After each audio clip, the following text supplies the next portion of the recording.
Hello, já jsem Broňa, nadšený učitel angličtiny z Brna, který pomáhá lidem zamilovat se do angličtiny. Teď vás nadšeně zdraví na začátku dalšího Easy English with Broňa, tedy podcastu, kde na vás mluvím zjednodušenou angličtinou, ale reálnou, tak jak reálně skutečně lidi mluví. A pokud ji koukáte, tak vidíte, že jsem v autě, protože jsem dorazil do Prahy dřív, než jsem čekal. A tak jsem si říkal, že bychom mohli natočit další díl Easy English with Broňa, tentokrát na téma cestování. Povím vám pomalu anglicky, reálnou angličtinu, ale pomalou s základníma slovíčkama gramatiku, aby se tomu dalo rozumět, aby si vaše uši zvykaly. O cestách, o cestování, když jsme v tom autě, který mě jako kdyby nejvíc poznamenali, nebo který si nejvíc pamatuju, který pro mě byly nejdůležitější nebo nejzajímavější. A úplně ta první je Dalešická přehrada. Sorry, let's go in English. The first one is Dalešická přehrada with my parents. In English, we would probably say Dalešice Reservoir. Reservoir is přehrada.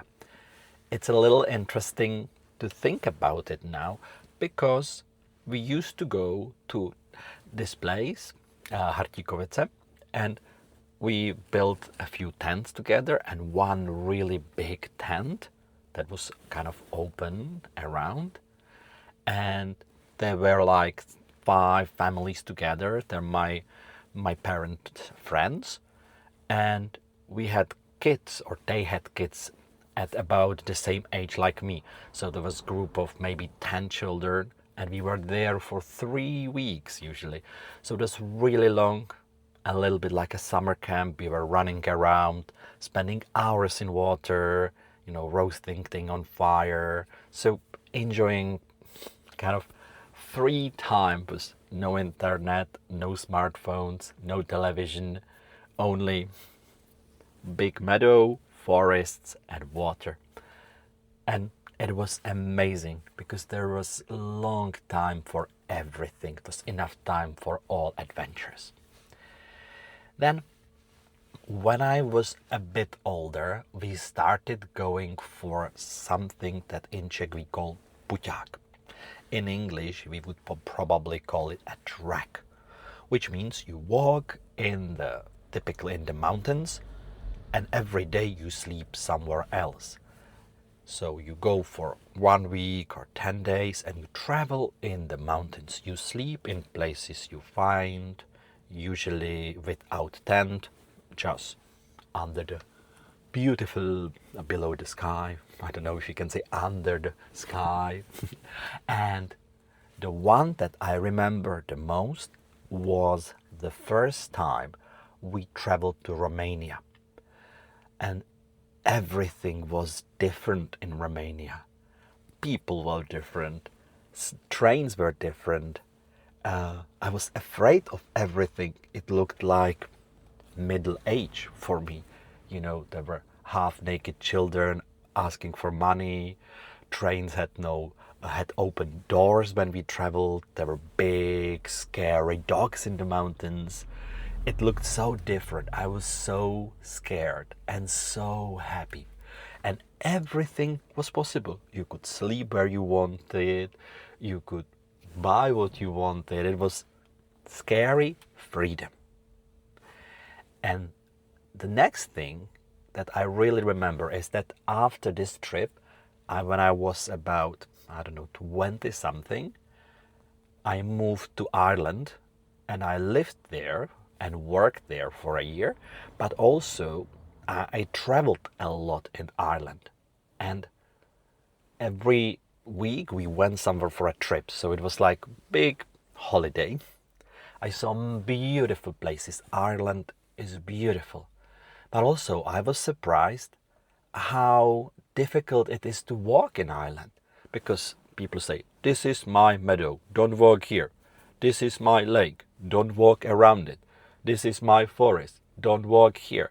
So in the Czech Republic and even more in Romania, you can walk where you want to in nature, in the countryside. But in Ireland, it was difficult. There were, for example, roads and walls, and there was no space for walking. So this is what I didn't like. I like the Czech style when you can walk in the forest, but island, beautiful.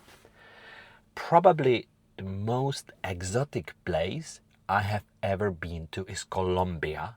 Not Colombia, careful, Colombia. It's the country in the South America. Shakira and drugs probably, and the most famous thing. And we went with my wife, or I went with my wife to Colombia because we really love coffee. And it was our dream to see the plantations, the places where they grow coffee. So we went to the area that is the most famous for growing coffee, and it was amazing. It was beautiful, colorful, people were super friendly, it was safe, and actually quite cheap. Only the ticket was expensive, but everything else was cheap. And I loved the coffee farms. They showed us how they plant coffee, how they harvest, how they take it, how they prepare coffee. We could try it, and it was simply amazing. I love Colombia, and one day I would like to come back. It's a really beautiful country, and there is everything: mountains, coffee plantations, Caribbean Sea, islands, rainforests, everything. And then my second biggest trip in my life was to Canada and the USA. So in Canada it was the east, and we were on lakes, big lakes, and there was no internet and no mobile phone connection for 2 weeks. It was a little bit strange for me because I'm used to, always look at my phone, and suddenly no phone, no connection. And if something happens, bad luck. So for 2 weeks, I traveled with my wife on a big canoe. We camped, make fire, and it was amazing. We saw beautiful animals, and I met moose, the bigger reindeer. It was so scary. He looked at me from, 5 meters. I was like, ah. But then it was a boy. He went away. And then we traveled for, 5 days to Pennsylvania, to the USA. And I was there with my friend Evan. We used to teach at the same school, Gymnázium Algartova, and he took us to his home and his parents' home and grandparents' home and friends. And it was amazing to see real Americans, how they live and think. And it was so different. The mentality, I was really surprised. For example, there were American flags, everywhere. And I was so surprised that everybody had the flag there, and everybody was proud to be American. That was interesting. And some people, quite a lot, didn't drink alcohol. And I said, typical Czech person, oh, they are ill? And Evan says, no, they don't want to drink. And I was like, oh, that's strange. I know it's funny, but a Czech person, a few years ago, if somebody doesn't drink, they're pregnant or ill. It was my idea, and in America it was normal. And last but not least, probably the most important trip of my life, or travel, was Camino de Santiago. It means this is pilgrimage, and you walk on foot to Santiago de Compostela in Spain. Pilgrimage means like putování or pouť, and it's about 700-800 kilometers long, but I walked with my wife about 350 kilometers. And every day you walk about 20-30 kilometers, then you sleep in a special place for people who travel, pilgrims. It's called albergue, so it's cheap, easy to find, and then all the people traveling spend evening together. You can talk, drink some wine, and next day you go another part of the journey, and the next day.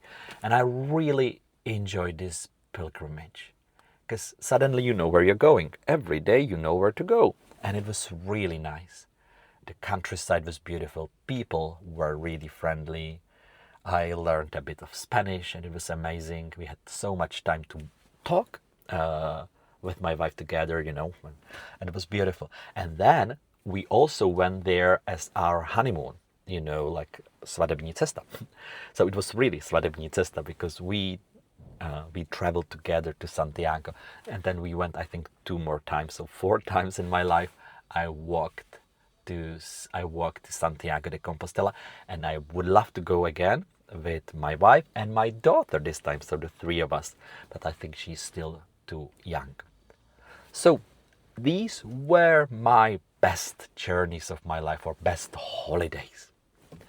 A protože jsem vypnul klimatizaci a zavřel jsem okna, aby jsme tady měli hezký zvuk do toho podcastu, tak se trošku bojím, že se utopím ve vlastní šťávě tady, tak už budu pomale končit, navíc už mluvím 11 minut. Každopádně dejte mi vědět, jestli vám EasyCast takhle vyhovuje, případně jaký témat byste další chtěli pokrýt.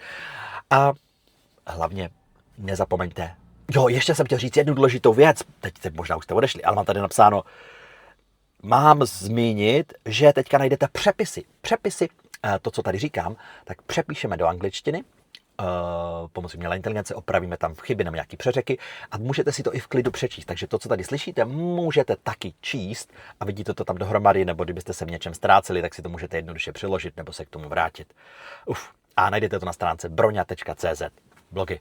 Tak jo, a hlavně, don't forget to stay awesome and dream big. Bye bye. Jo, prosím vás, dejte mi vědět, jestli to mám nahrávat takhle na různých místech, jakože třeba v parku, v hospodě, tam, kde jako jsem, anebo radši ve studiu, co je pro vás lepší. Ale fakt už konečně. Bye bye.